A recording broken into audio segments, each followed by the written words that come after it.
The morning sun was barely up when I found myself standing by the pool, coffee in hand, staring at the furious woman pounding on the resort gate. Her voice cut through the quiet valley, calling 911 as if I were some trespasser. She didn't know this was my land, every inch of it. She didn't know that the pool she was demanding to use was part of a story that would teach her a lesson about respect and ownership. By the time the deputies arrived, the truth would burn hotter than the Arizona sun. Let us know where you're watching from today. And if you're new here, don't forget to like this video and subscribe to join our growing community. The day started like any other in the valley, calm and quiet with the warm Arizona sun just creeping over the mountains. I had my usual mug of black coffee, leaning on the rough wooden railing of my porch when I spotted her. A woman in a flashy floral swimsuit and oversized sunglasses came striding up the gravel path like she was on some kind of mission. She didn't glance at the private property signs posted along the fence line. She didn't even slow down. She walked straight to the pool gate as if she owned the place, tossed her towel on a lounge chair, and began shouting, "Hey, open this gate right now! We all pay for this pool." I set my coffee down and walked over. I'd dealt with entitled folks before, but there was something about her tone that made my teeth clench. "Ma'am," I said, keeping my voice steady, "this pool is private property. It's not open to the public, and it's not part of any HOA. She spun around, one hand on her hip, her sunglasses glinting like a shield. "Don't you start with me. I'm part of the HOA, and we all have rights to this place. You can't just block me out." I stared at her for a second, half tempted to laugh. "I'm not blocking you out. I'm telling you, this pool is mine. I built it. I maintain it. The HOA has no claim here." For a moment, she just stood there. Her mouth opened like she couldn't believe anyone would tell her no. Then her face twisted into a look I'd seen before, anger mixed with self-righteousness. "Oh, you'll regret this," she snapped, yanking her phone out of her bag. "I'm calling 911. Let's see how you like it when the sheriff gets here." I stayed where I was. I'd learned long ago that you don't back down from people like her. If you do, they'll trample over you forever. I leaned against the fence, watching her bark into her phone. The pool behind me shimmered under the rising sun. To me, it wasn't just a pool. It was the first piece of this valley I built with my own hands. Years ago, when I bought this land, it was just dusty hills and a half-broken cabin. I worked day and night to turn it into something worth living in. I hauled concrete, laid tile, and planted every mesquite tree by hand. I poured my savings and my sweat into this place. This valley wasn't just mine on paper. It was mine in every sense of the word. And I wasn't about to let some HOA Karen stomp all over it. Minutes later, the crunch of tires on gravel broke the silence. A sheriff's cruiser rolled up, its light bar catching the morning sun. Karen smirked like she'd already won. "Oh, you're in trouble now," she muttered under her breath. The deputy stepped out, a tall man with a calm, measured expression. He looked from her to me, one eyebrow raised. "We got a call about a dispute over property access," he said. "Ma'am, is this Thiemann refusing you access?" "Yes," she said, almost shouting. "This man is blocking me from using the community pool. He has no right to do that." I kept my tone even. "Deputy, this isn't a community pool. It's part of my private property. I can show you the deed." Karen scoffed. "He's lying. He's just some stubborn old man who thinks he can keep everything to himself." The deputy looked at me. "Sir, do you have proof of ownership?" "Sure do," I said. I went into my cabin and came back with a folder thick with papers, property deeds, survey maps, and tax records. I laid them out on the porch rail for the deputy to see. "Bought the entire resort valley 5 years ago," I explained. "The HOA line ends 3 mi down the road. Everything here, the cabins, the trails, and this pool belongs to me." The deputy took his time reviewing the documents. Finally, he nodded. "Looks like he's telling the truth, ma'am." Karen's face went from red to purple. "That can't be right," she cried. "We pay fees for this place." I shook my head. "You pay for your HOA park and tennis courts down the hill. This is private land. I don't take HOA fees, and I don't answer to them. You're trespassing." "You can't do this," she spat, grabbing her towel. "You'll regret this. I know people. You have no idea who you're dealing with." I stayed silent, watching her stomp to her car. Gravel kicked up behind her as she sped off. Something told me she wasn't finished. People like her never stop a tone defeat.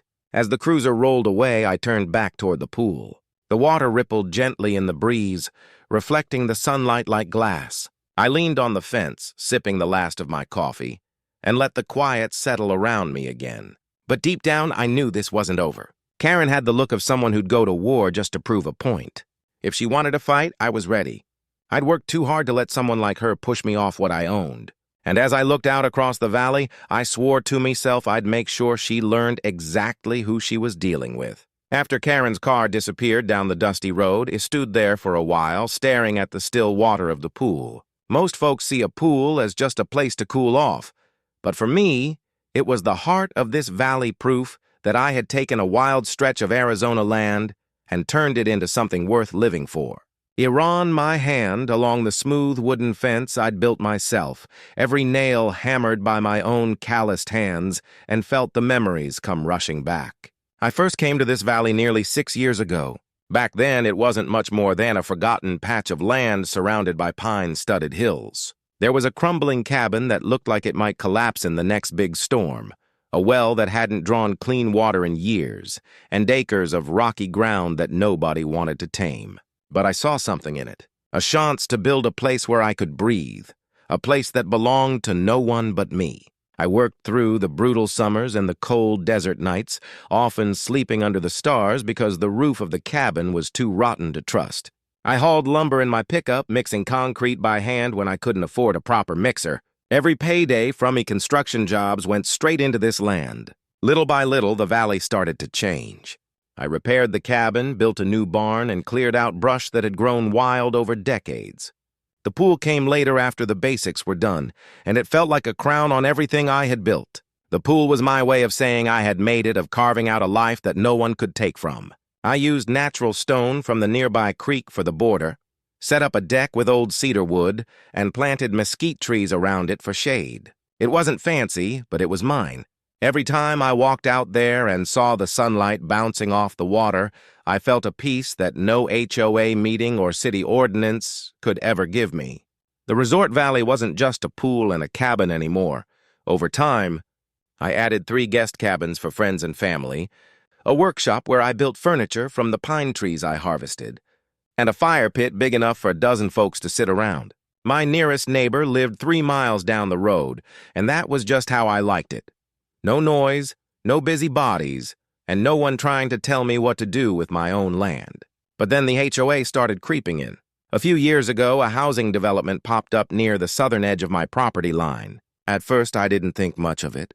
They built their tidy houses and manicured lawns, and I stayed up here on my ridge, minding my own business. But soon enough, I started hearing stories about this HOA, their endless rules about paint colors, lawn heights, and who could use the community pool they built down the hill. I wanted no part of it. The problem was some of those new residents didn't understand where the HOA ended and my land began. They'd drive up here thinking my property was just another part of their community. I had to put up signs, private property, and no trespassing. But that didn't stop everyone. And then came Karen. She wasn't the first one to mistake my pool for something she had rights to, but she was by far the loudest and most entitled. I couldn't help but shake my head as I thought about her threatening to make me regret it. People like her believe they can bully their way through life, but I've spent too many years fighting for every inch of this land to be pushed around now. I've fought floods, droughts, and hard winters. One angry HOA woman wasn't going to scare me off. After the deputy left, I spent the rest of the morning working on the ranch. I fixed a loose hinge on the barn door, chopped some firewood, and checked the fence lines. These small chores keep the place alive. They also remind me why I love this life, because it's honest. Out here, you get exactly what you work for. There are no shortcuts, no committees, no HOA rules telling you the color of your front door. Just hard work, and the quiet satisfaction of seeing their salts. By midday, the sun was blazing, and I sat under the shade of the mesquite trees by the pool, drinking a cold glass of water. I knew Karen wasn't done. People like her don't just storm off and forget. She'd be back, and next time she'd probably bring back up maybe her HOA board or even a lawyer. That thought didn't scare me. In fact, it made me smirk a little, because if they wanted a fight, I had the one thing they didn't prove. Ironclad proof that this valley was mine and no HOA rulebook could touch it. I pulled the property folder out again, flipping through the old maps and deeds.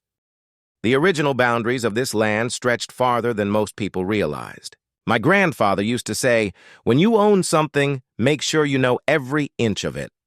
I did, and I was ready to show anyone who questioned it just how deep those boundaries went. As the sun dipped lower, I stood and looked across the valley.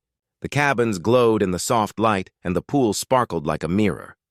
This was my sanctuary, my retreat from a world that always seemed to be rushing and arguing. If Karen thought she could barge in and claim a piece of it, she was in for a rude awakening. The day after Karen's outburst, I woke to the sound of tires crunching on gravel again.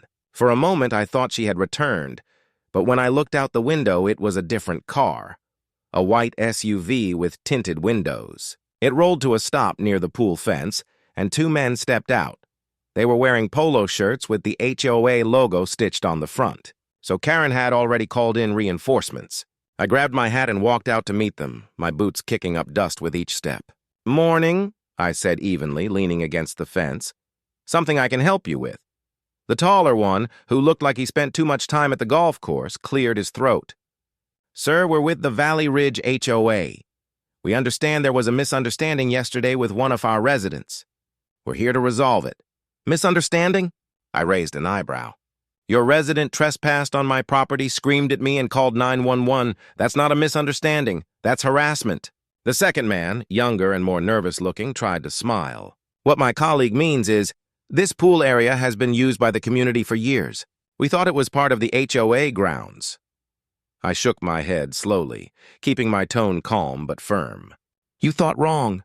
This entire resort valley pool cabins and every square inch of land you see here is mine bought and paid for. Your HOA stops 3 miles south of here. I don't answer to your board or your fees." The older man frowned. "Sir, this area has always been open to residents. Are you sure you have the proper documents to prove ownership?" I stepped closer, pulling the folder of deeds and maps I'd tucked under my arm. "I'm more than sure. Would you like to see the original purchase contract, the tax records, or the county surveyor's map? Take your pick. I've got them all right here." They glanced at each other, clearly realizing this wasn't going the way they'd planned. I laid the documents on the fence post, flipping to the official property map with the county seal. "See this line? That's where your HOA ends. Everything north of this ridge is mine. This pool was built on my land with my money, and I've maintained it without adding from your HOA funds." The younger man's face flushed. "Well, perhaps we should have double-checked the boundaries." The older one didn't give up so easily. "We can still come to an agreement. Maybe we can draw up some kind of shared access contract." I cut him off. "Not happening. I built this place for peace and quiet, not for HOA drama. I'm not signing anything. Tell your residents to stay off my property, or the sheriff will be the one giving warnings next time." For a moment, they just stood there clearly unused to someone standing up to them. HOA boards thrive on intimidation, on scaring people into compliance with threats of fines and rules. But I wasn't one of their suburban homeowners. I had carved this place out of the wild with my own hands. They couldn't bully me. "Very well," the older man said finally, his tone stiff. "We'll discuss this with the board." "You do that," I replied, "and tell Karen to stay off my land. She's not welcome here." They left without another word, their SUV kicking up dust as it rolled back down the hill. I stood by the fence watching them disappear, feeling the tension rise in my gut. Something told me this wasn't the end. Karen didn't strike me as the kind of person to let go of her false sense of power. And now she had her board involved. I could almost hear her plotting her next move. That evening, as the sun sank low and painted the hills in gold, I sat on my porch, thinking about what might come next. If they wanted to make this a fight, I'd be ready. I started gathering every document. I had purchase receipts, county records, even photos of me building the pool years ago. I stacked them in a neat pile on my kitchen table. I wasn't just going to defend what was mine. I was going to make sure they never tried this stunt again. Later that night, I heard a truck slow down on the gravel road. I stepped outside with a lantern just in time to see a note pinned to my front gate. It was written in bold, rooster, messy handwriting, "This isn't over. You can't keep us out forever." There was no signature, but I didn't need one to know who it came from. Karen's pride wouldn't let her walk away quietly. I pulled the note off the gate and crumpled it in my fist. "We'll see about that," I muttered under my breath. The valley was quiet again, but I knew it was just the calm before the storm. Tomorrow I'd head into town to speak with the sheriff directly. If Karen and her HOA board wanted to test me, I'd be ready with the law and the truth on my side. By the third day, Karen was back, and this time, she didn't come alone. I was patching a fence post near the barn when I heard the sound of engines grinding up my gravel driveway. I looked up and saw a convoy of cars, 3 of them pulling up near the pool area. Out stepped Karen in a wide-brimmed hat, her swimsuit covered with a loud floral wrap, and behind her came a group of 4 other HOA members, all dressed like they were headed to a board meeting rather than someone else's property. She marched right up to the gate, her voice already sharp and full of venom. "You can't block us from using this pool," she declared. "We've talked to our board, and we've decided that you've been unfairly keeping us out. This is for the community, and you're not above the HOA." I straightened up, wiping the sweat and dirt off my hands. "Karen, I'm only going to say this once. This is my property. Your HOA has nothing to do with this land, and I won't be intimidated by a group of people who can't even read a boundary map." She crossed her arms, smirking. "Oh, we'll see about that. I've already spoken to the HOA president, and we're drafting a formal complaint. You'll be fined, and we'll take legal action if necessary." "Finn?" I raised an eyebrow, trying not to laugh. "You can't find me, Karen. I don't belong to your HOA. I don't pay your fees. I don't use your facilities. And I don't follow your rules. You have zero authority here." Her expression hardened. "We'll see what the court says." She turned to the others, gesturing like she was commanding an army. "Take photos. Document everything. We'll prove this man is unlawfully blocking access to community property." The others began snapping pictures of my pool, my cabin, even my barn, as if their phone cameras would suddenly rewrite history and property records. I stepped forward, blocking their path. "You're trespassing. Leave now or I'll call the sheriff myself." One of the men muttered, "Karen, maybe we should check the records before we quiet." She snapped at him. "He's bluffing." I wasn't bluffing. I pulled my phone from my pocket and started dialing. "Last chance, Karen. You and your friends have 30 seconds to get off my property before I have the sheriff out here again. And this time I'll press charges for trespassing." Her smug look faltered for just a moment. She huffed, waving her hand as though dismissing me. "This isn't over. You'll be hearing from our lawyer." With that, she turned on her heel, motioning for the others to leave. They climbed back into their cars, still taking photos as they went, and sped off, leaving a trail of dust behind them. I stood there, my jaw tight, watching them disappear. This was no longer just a nuisance. It was a campaign. Karen was stirring up the HOA, and if I didn't act fast, they'd try to drown me in false claims and legal threats. I knew her type: loud, stubborn, and willing to twist the truth if it meant getting her way. That night, I drove into town and met with Sheriff Daniels. He'd been in this county longer than anyone, and he knew every inch of the land. I laid out the situation from Karen's trespassing to the threat of legal action. Daniels listened, leaning back in his chair with a thoughtful look. "She's bluffing," he said finally. "The HOA can't touch your property if you've got the deeds to prove it. But people like Karen thrive on making noise. Best thing you can do is gather all your paperwork and stay ready. If she tries anything, I'll back you up." "I appreciate that, Sheriff," I said, "but something tells me she's not going to stop at threats." Daniels nodded, "Probably not. Folks like her hate being told no. They think rules are meant for everyone else. But you've got the law on your side. Just keep your cool and don't give her anything she can twist against you." On my way back to the valley, I couldn't shake the feeling that Karen was planning something bigger. Sure enough, the next morning I woke up to find flyers taped to my front gate and mailbox. They read, "Community alert man illegally restricts pool access. Report him." There was even a blurry photo of me standing by the pool, arms crossed, looking every bit like the villain she wanted to paint me as. I crumpled the flyer, anger simmering in my chest. She wasn't just pushing her luck anymore. She was attacking my name, my home, and everything I had built. If she wanted a wear, she had just declared one. The morning I found those flyers, something in me hardened.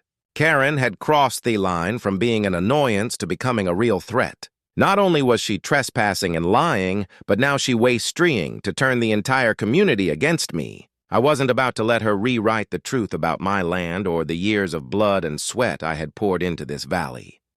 I spent the rest of that morning digging through my old files, gathering every scrap of evidence I had.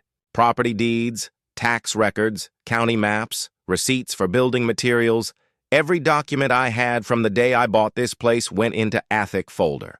I even found old photographs of me pouring the concrete for the pool and planting the mesquite trees. If Karen thought she could intimidate me with flyers and legal threats, she was in for a rude awakening. By noon, I was in town walking straight into the county clerk's office. "Morning, Lisa," I said to the woman behind the counter. Lisa had worked there for 20 years and knew the history of every property in this county. "I need certified copies of my property deeds and the original survey records for the valley." Lisa looked up surprised. "Someone giving you trouble, Sam?" I nodded. "An HOA group down the road is trying to claim they have rights to my pool.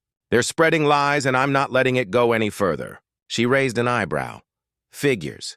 Those HOA folks can get a little high and mighty. Let me pull the records for you." She came back 10 minutes later with a stack of papers, each stamped with the county seal. "This should shut them up," she said, sliding the documents across the counter. "Your property lines are as clear as day. That pool isn't even close to their jurisdiction." I thanked her and left, feeling a little more confident. On my way home, I stopped by the sheriff's office to give Daniels an update. I laid the certified documents on his desk. "If Karen or her crew show up again, I want there to be no doubt. This is my land and they have no claim here." Daniels flipped through the pages and gave a firm nod. "Looks good to me. I'll keep this on file in case they try calling us again." "You want me to have a word with them?" "Not yet," I said. "I want to handle this my way first. But if they set foot on my land again, I'll need you backing me up." That evening, as the sun set and painted the valley in shades of orange and gold, I walked the perimeter of my property. I reinforced my fences and added a few more private property signs for good measure. Not that signs ever stop someone like Karen, but I wanted everything documented and clear. The next morning, I put my plan into action. I drove down to the housing development where the HOA offices were located. As I walked through the lobby, a few folks gave me curious looks. Some of them had probably seen Karen's flyers. I didn't care. I asked to speak with the HOA president, a man named Greg, who looked like he'd rather be golfing than dealing with disputes. "Mr. Gregg," I said firmly, dropping my folder of documents on his desk, "your board and one of your residents are spreading false claims about my property. This needs to stop now." Greg blinked, clearly taken aback by my tone. "We've received complaints. Yes, but Karen is lying." I cut in.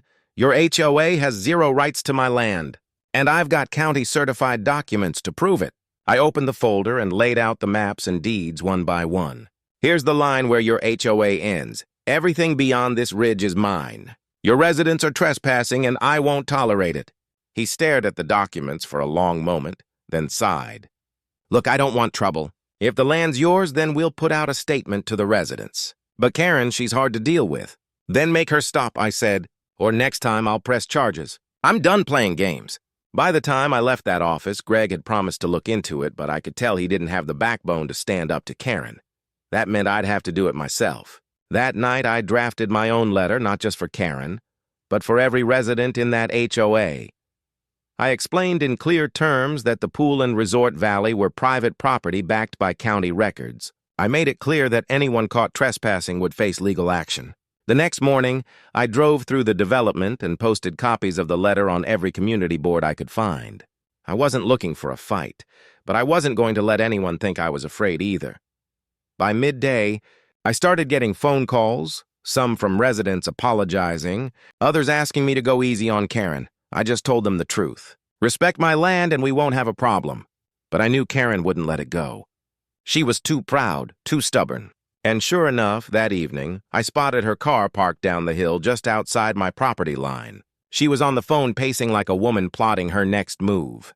2 days after I posted my letter around the HOA community boards, I got an unexpected call from the county clerk's office. Lisa's voice was sharp but concerned. "Sam, you might want to know this. Karen and a few folks from the HOA have requested a town meeting to discuss community access rights. They're dragging your name through the mud." I sighed, setting down my hammer. I'd been fixing the barn door again, trying to keep my hands busy while this storm brewed. "When and where?" "Tomorrow night at the community hall," Lisa said. "And Sam, you'd better bring every document you've got. Karen's telling everyone you've been blocking a public amenity." I thanked her and hung up. This wasn't just a nuisance anymore. Karen was rallying her troops, hoping to use the court of public opinion to twist the truth. But I had something she didn't have: facts, proof, and the will to fight for what was mine. That night, I gathered every piece of evidence I owned. Deeds, survey maps, old receipts, photographs. Every page went into a binder I could carry under my arm. I sat at my kitchen table looking through each document until I knew them backward and forward. I wasn't just going to show up at that meeting. I was going to end this war once and for all. The following evening, I pulled up to the community hall just as the sun dipped below the horizon. The parking lot was full more cars than I'd expected. Clearly, Karen had stirred up a storm. I walked in with my binder under my arm, boots echoing against the polished wood floor. Heads turned as I entered. Some faces looked curious, others skeptical. And there, at the front, stood Karen, already holding court with a smug smile plastered across her face. "There he is," she said loudly, pointing at me as if I were a criminal on trial. "The man who's keeping this community from enjoying what's rightfully ours." A ripple of murmurs ran through the crowd. I stopped in the middle of the room, scanning the crowd. "Evening, folks," I said, my voice steady and firm. "I hear there's been some confusion about who owns the pool up in my valley. I'm here to clear that up once and for all." Karen's smile faltered just a bit, but she quickly recovered. "Confusion? You've been hoarding a resource that the HOA has every right to use. That pool was built for this community." "And wrong," I said sharply, stepping forward. I dropped the binder on the front table with a loud thud. "This pool was built by me with my money on my land. I've got county records and legal deeds that prove it, and I'm tired of hearing lies." I opened the binder, laying out the certified maps and property deeds, each one stamped with the county seal. "Take a good look. This ridgeline marks the end of your HOA property. Everything beyond it. Every inch of the resort valley, the cabins, and that pool is mine. Always has been. Your fees don't maintain it. Your board doesn't control it. You have no claim here." For a moment, the room was silent. Then someone from the back, an older man, stepped forward to look at the documents. "He's right," the man muttered after a few moments. "The maps are clear. The pool isn't on HOA land." Karen's face turned crimson. "That can't be true. He's making this up. We've used that area for years." "That doesn't make it yours," I said, locking eyes with her. "Just because you decided to wander onto private property doesn't mean you have the right to stay. I let folks pass through sometimes out of kindness, but this is my land, and if you or anyone else sets foot there again without permission, I'll have the sheriff handle it." More murmurs spread through the crowd this time, directed at Karen. People began whispering, clearly realizing she'd stirred up trouble without knowing the facts. Someone spoke up. "Karen, did you even check the property lines before making all these claims?"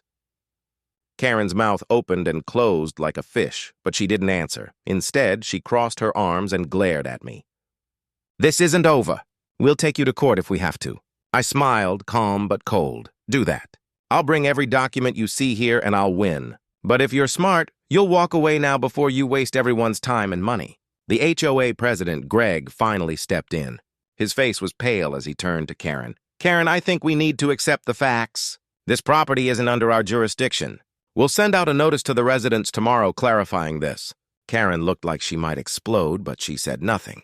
The crowd began dispersing, most of them shooting me nods of understanding or even quiet apologies as they left. By the time the hall was empty, Karen was gone, her heels clacking angrily against the floor as she stormed out. I walked back to my truck, the warm night air settling over me like a victory. But I knew Karen well enough by now to realize this wasn't the last I'd see of her. She was the kind of person who couldn't stand losing. Still, for the first time in days, I felt a sense of peace. I had stood my ground, told my side of the story, and let the truth do the talking. The valley was mine, and I wasn't letting anyone take that from me. I thought the town meeting might have put an end to it, but Karen wasn't the type to accept defeat gracefully. The very next morning, I received a letter delivered by certified mail. Inside was a neatly typed note from a law office in town threatening legal action for unlawful restriction of community amenities. I laughed out loud when I read it. Karen had clearly hired a lawyer who hadn't bothered to check the facts. Still, I knew better than to ignore it. I gathered all my documents, slipped them into my leather binder, and headed into town to see my own lawyer, Hank Wallace. Hank had been practicing law in this county for over 3 decades, And he knew every land dispute, every property line, and every HOA squabble better than anyone else. He looked over Karen's lawyer's letter, smirking as he read, "She doesn't have a leg to stand on. Sam, this is nothing more than a scare tactic. I'll draft a response and include copies of all your deeds and county records. We'll shut this down before it even reaches a courtroom." "Good," I said, leaning back in the chair because I'm done playing games with her. I want her to understand once and for all that she can't bully me. Hank nodded. "Oh, she's about to learn that the hard way. I'll also include a warning if she keeps trespassing or harassing you. We'll file for an injunction and sue her for damages." That usually gets the point across. 2 days later, Hank sent the letter. It wasn't just a polite response. It was a full legal counterstrike. Every page outlined my ownership with official stamps, dates, and signatures. It ended with a stern warning. Any further harassment or false claims by the HOA or its members will result in legal consequences. I figured that would do the trick. But Karen wasn't finished. That weekend, I spotted her car parked just down the road, watching my property like a hawk. It was almost dark when I saw her walk up to the pool fence, phone in hand, taking pictures as if gathering evidence. I walked out quietly, boots crunching on the gravel. And when she saw me, her face froze. "Karen," I said, voice calm but cutting. "You're trespassing again, and this time I'm not warning you twice." She puffed up, defiant. "I'm documenting everything for my lawyer. You'll see this isn't over." "Oh, it's over," I said, because right now I'm calling Sheriff Daniels, and this time I'll press charges. I pulled my phone out and started dialing. Her confidence wavered for the first time. You wouldn't dare." I smiled. "Try me." She stood there for a moment, glaring, then finally spun on her heel and stormed back to her car. I watched her drive off, dust flying behind her, and I knew I'd just hit her pride harder than ever. But I also knew something she didn't. I had more than legal power on my side. I had proof of something that could truly end this fight. Later that night, I dug through an old metal lockbox I hadn't opened in years. Inside were not just my property documents, but the original contract signed with the previous landowner. It included a clause stating that the HOA had explicitly relinquished any rights to this valley decades ago, long before Karen ever moved in. I hadn't thought much about it before, but now I saw its value. It wasn't just proof I could use it as the final nail in the coffin. The next morning, I called Hank and told him about the document. "Bring it in," he said with a chuckle. "We'll make sure Karen's lawyer sees it. She'll have no choice but to back down after this." That afternoon, Hank sent another letter, this one with a copy of the original contract attached. It was undeniable. When Karen got it, I imagined she must have fumed. But this time, there was nothing she could do. No more threats, no more trespassing. I didn't see her car on my road again after that. 2 days later, Greg, the HOA president, called me personally. His voice was almost apologetic. "Sam, I just want to say we're sorry for all this mess. Karen went too far. The board is officially dropping any claims or complaints against you." I let out a long breath I didn't realize I'd been holding. "Good. Tell Karen and the rest of your residents that if they stay off my land, there won't be any more problems. But if they try something like this again, I won't hesitate to take it to court." Greg sighed. "Understood. I'll make sure everyone knows the truth now." As I hung up the phone, I walked out onto my porch and looked across the valley. The air felt lighter. The sun was setting, painting the pool and Hilson warm gold, and for the first time in weeks, I felt like I had my peace back. Karen had tried every trick she knew, but in the end, the truth and hard proof had beaten her. I poured myself a strong cup of coffee and sat by the pool, listening to the quiet ripples of the water. This was my land, my home, and I wasn't going to let anyone, HOA or otherwise, take it from me. The days following Greg's call felt like a deep breath after a long storm. For the first time in weeks, the valley was quiet again. There were no HOA cars pulling up uninvited. No angry voices at the gate, no flyers accusing me of things I didn't do. Just the warm Arizona sun, the smell of cedar and mesquite, and the sound of the wind rolling softly through the hills. I spent the morning walking the perimeter of my land, checking the fences the way I always did. Everything felt still, as if the valley itself was letting me know that the fight was over. When I reached the pool, I stopped to admire it.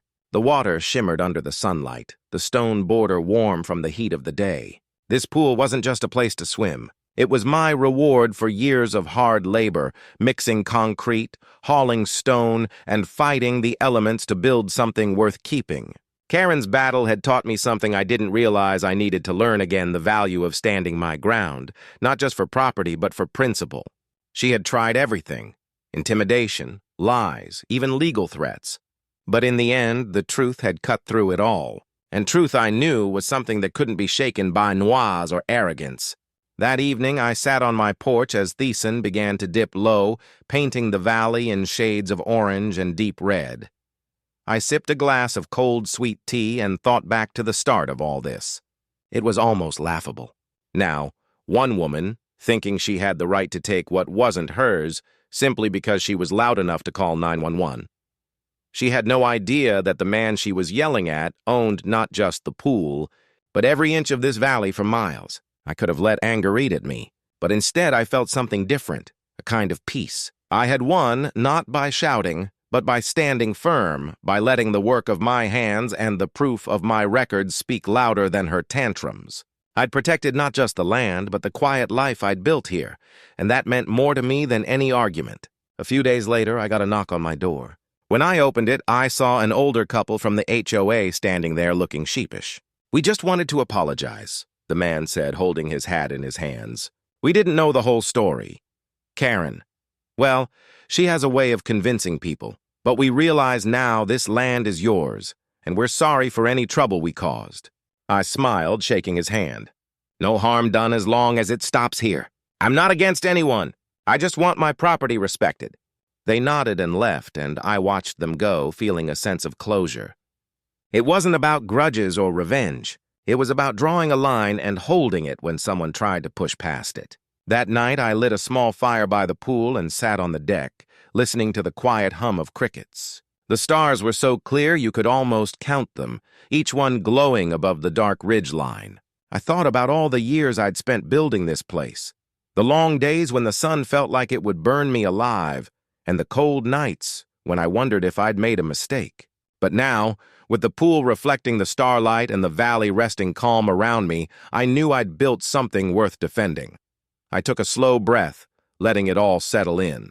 Life out here isn't easy. It's not about HOA rules or neat lawns or board meetings. It's about grit, patience, and the determination to make something out of nothing. And when someone tries to take that away, you have to be ready to stand like a mountain. As the fire crackled, I thought about what I'd tell anyone watching this story unfold.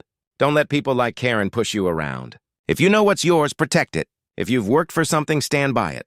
The valley grew darker, and I felt content in a way I hadn't in weeks. This was my home, my sanctuary, and nothing, not even the loudest HOA Karen, was going to change that.